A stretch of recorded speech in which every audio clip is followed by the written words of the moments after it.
Smart class के YouTube channel पर। आज हम लोग बहुत ही इंपॉर्टेंट टॉपिक के बारे में चर्चा करने वाले हैं।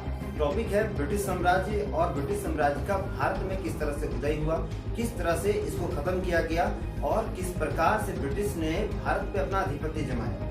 देखिए, शुरुआत कुछ ऐसा होता है कि ब्रिटिश साम्राज्य के आने से पहले ईस्ट इंडिया कंपनी भारत में पांव रख चुकी थी। ये समय था 24 अगस्त 1608 का।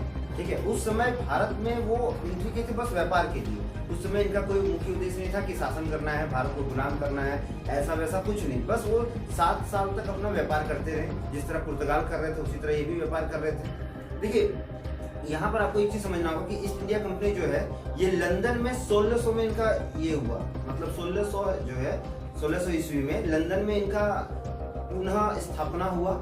और लंदन के एक ईस्ट इंडीज नामक क्षेत्र में इसने क्या किया, 1612 में अपना एक बहुत बड़ी मात्रा में, बहुत बड़ी बोल सकते हैं भारी मात्रा में अपने व्यापार को बढ़ाया। 1612 में इनका व्यापार पूरा फलने फूलने लगा था। कारण ये था कि 1608 में जब ये आए थे भारत, तो भारत से इनको बहुत ही सामान, बहुत सारी सामान है, जैसे लकड़ी हो गया, दवाइयाँ हो गई, मसाले हो गए, कपड़े हो गए, ये सभी बहुत ही ज्यादा सस्ते दामों पे मिल रहे थे। तो ऑटोमेटिक जब आपको कोई चीज सस्ता पे मिलेगा तो आप तो वो ज्यादा खरीदेंगे और उसका व्यापार भी ज्यादा करेंगे। तो इसी तरह उनका व्यापार 1612 तक बहुत ज्यादा फैलने लगा। 7 साल जो था ना, ये भारत में जो 7 साल व्यापार किए, ये बहुत ज्यादा क्या हुआ, प्रभावशाली हुआ। उनके व्यापार को बदलने का पूरा उद्देश्य था ये 7 साल, क्योंकि भारत में उन्होंने गजब का व्यापार किया था, भारत से बहुत ज्यादा मात्रा में व्यापार किया था।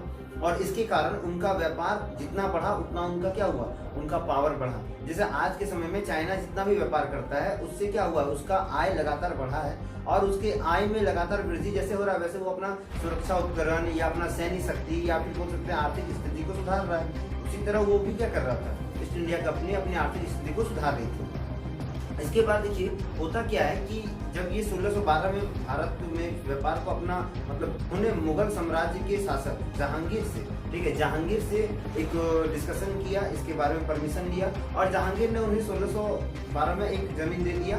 जब उसके बाद उसने छोटे छोटे व्यापार किए और अंततः 1640 में सूरत और मद्रास के कुछ क्षेत्रों में उन्होंने बड़ी बड़ी फैक्ट्रियां लगाई। ये फैक्ट्रियां उन जगहों पर था जहां पर अधिक से अधिक मात्रा में बोल सकते हैं बंदरगाह थी, ताकि उनके सामान को लाने और ले जाने में कोई भी कठिनाई ना हो। 1773 में यह पूरा व्यापार बहुत ज्यादा प्रोग्रेस कर गया। देखिए, यहाँ पर आपको एक चीज सोचना होगा कि 1773 से इनका स्वर्ण काल चलना शुरू होता है, क्योंकि इस समय से जो था बहुत ज्यादा मात्रा में एक्टिवेट हो चुका था ब्रिटिश साम्राज्य।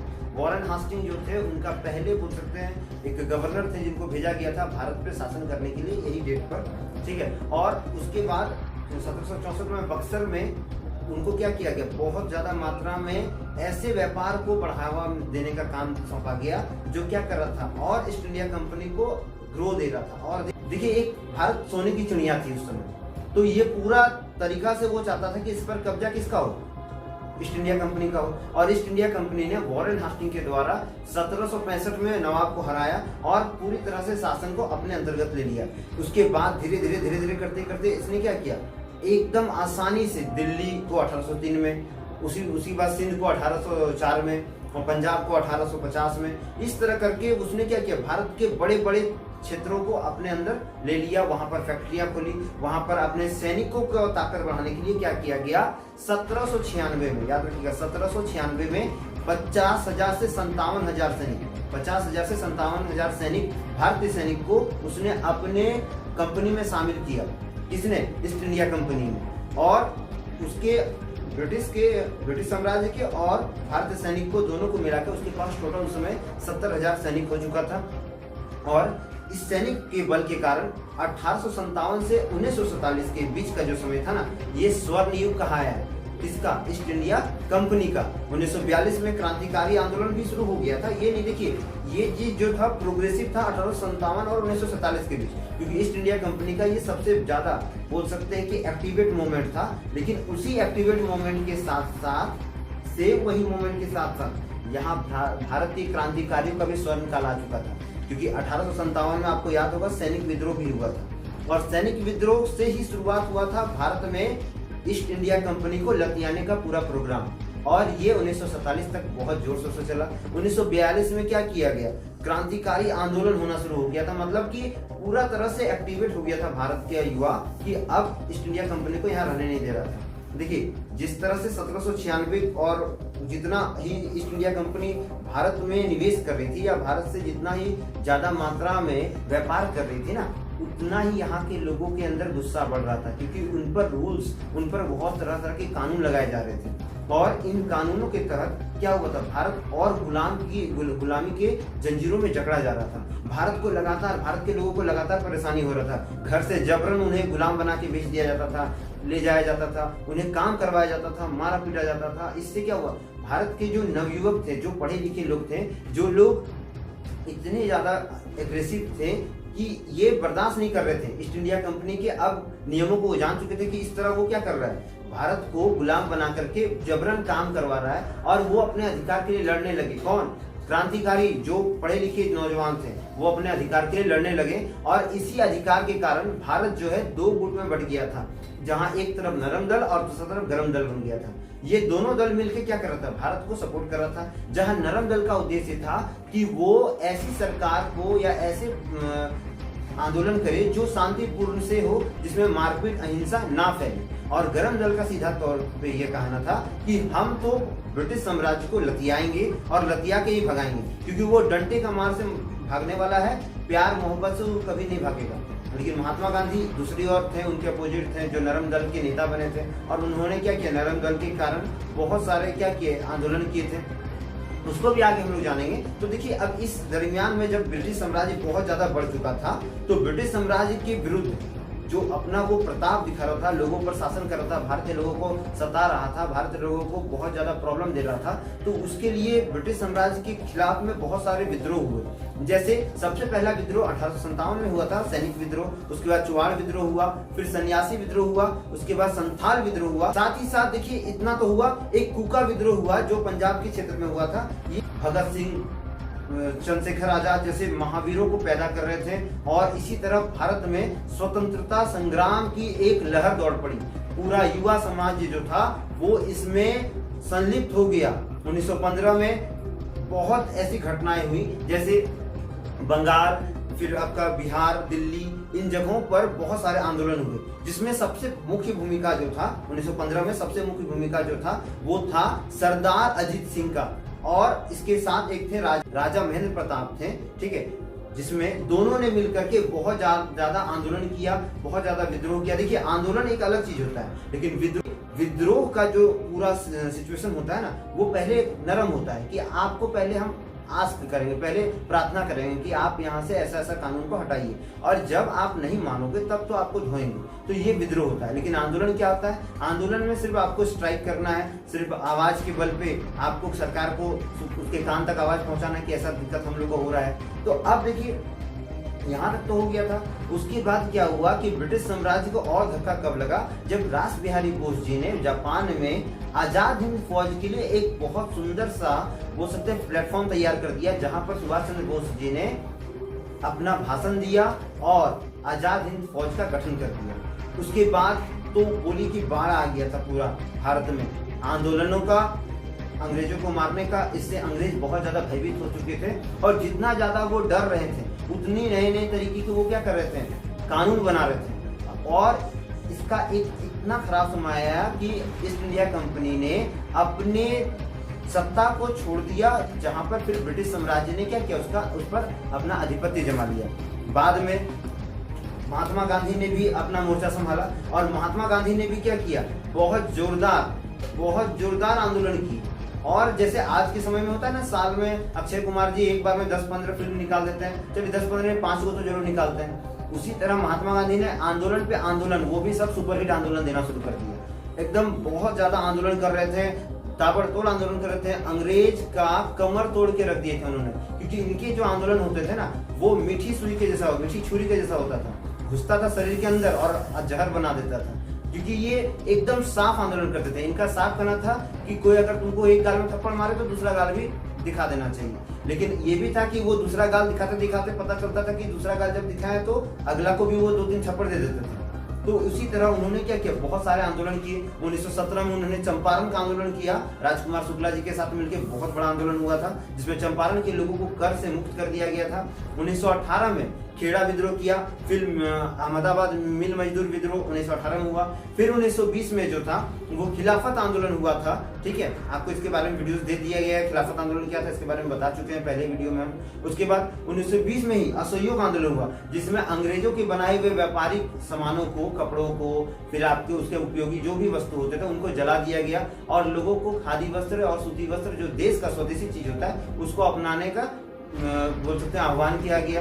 1930 में नमक आंदोलन किया गया, जहां दांडी यात्रा को किया गया था, साबरमती से दांडी तक गया था और इस आंदोलन में लगभग 72,000 से 73,000 लोग, लाखों लोग इसमें भाग लिए थे।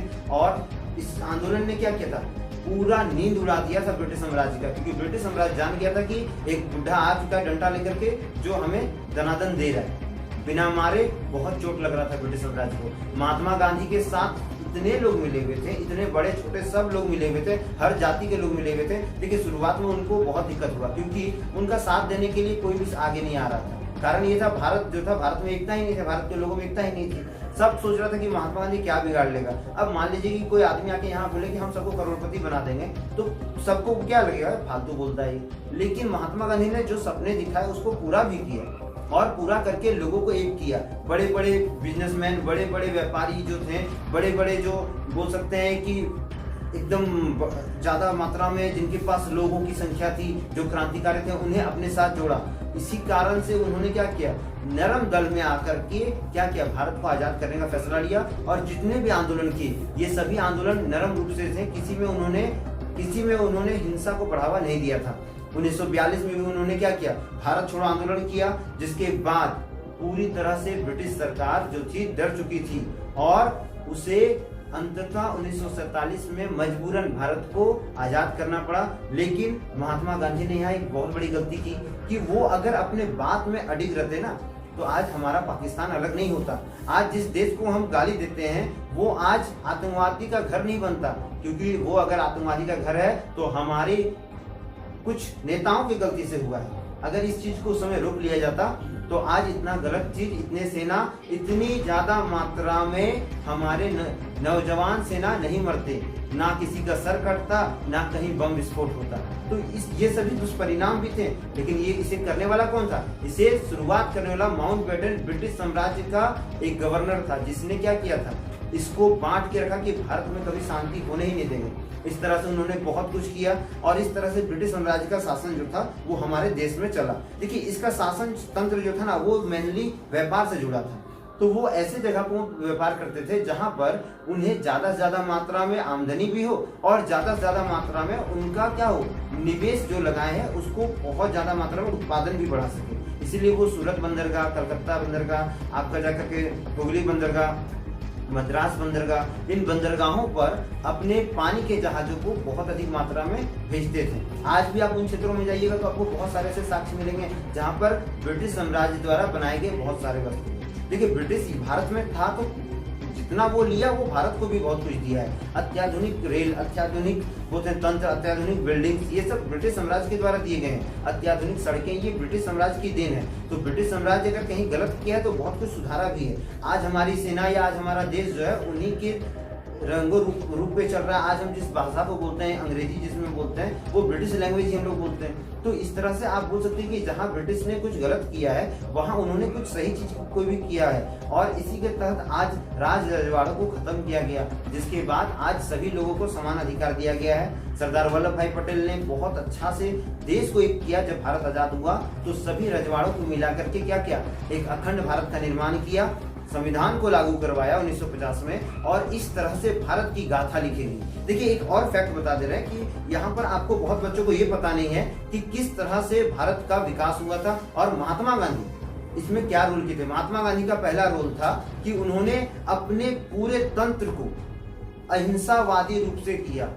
कहीं भी उन्होंने हिंसा को नहीं सामने आने दिया, कहीं भी उन्होंने क्या किया, ऐसे कामों को नहीं किया जिनसे देश में मारकाट फैले। हाँ, आंदोलन के दरमियान में बहुत लोगों की मृत्यु भी हुई, लेकिन वो एक गलती के कारण या कुछ गलत स्टेप उठाने के कारण हुआ, जिसमें महात्मा गांधी जो थे फिर भी उन्होंने संयम रखा और देश को आजाद कराने के लिए लगे रहे। देखिए महात्मा गांधी के साथ, आज ये बहुत बच्चों को पता नहीं होगा, लेकिन महात्मा गांधी के 4 बेटे थे, ये बात आपको जान लेना चाहिए।